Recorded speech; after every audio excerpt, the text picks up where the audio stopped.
Mohammad Naeem advocate Bahawalpur से। आज बाबा ground में मैं पीटीआई लवर अली बिलाल उर्फ दिल्ले शाह के जनाजा के लिए यहाँ पर मौजूद हूँ। यकीनन इमरान खान का वो लवर था और 3 माह से वो बार बार एक ही बात कहता आ रहा था कि इमरान खान पाकिस्तान की हकीकी आज़ादी की जंग लड़ रहे हैं और लास्ट होप ऑफ पाकिस्तान है और वो उसके लिए जान तक देने के लिए तैयार है।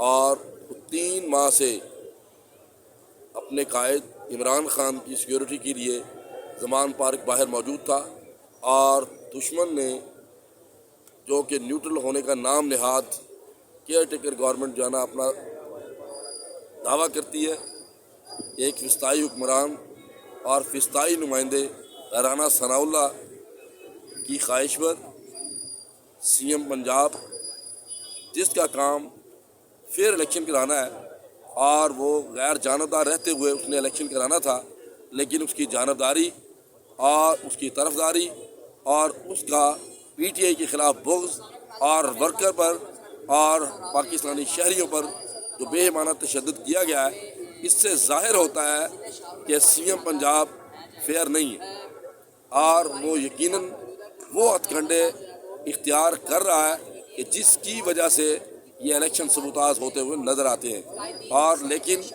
पीटीआई के वर्कर अपने कायद की कॉल पर हर तरह की कुर्बानी देते हुए इस इलेक्शन को भरपूर तरीके से मुनक़्क़िद कराने की कोशिश करेंगे और इसी वजह से कायद ने अपनी हिकमत और बसीरत से उस रैली को कैंसिल कर दिया। कहीं अगर रैली चलती है तो एक साजिश के ताबे कहीं लाशें गिराई जाए और इन लाशों की बुनियाद पर इस इलेक्शन को पोस्टपोन किया जा सके। कायद की बसीरत ने फौरी उस रैली को उन्होंने पोस्टपोन कर दिया।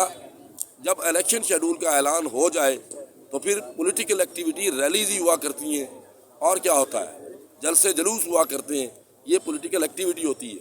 लेकिन एक केयर टेकर गवर्नमेंट ने पॉलिटिकल एक्टिविटी को सबूताज करने की कोशिश की, इलेक्शन को सबूताज करने की कोशिश की और इनका ये रवैया जो है वो काबिल मज़म्मत है।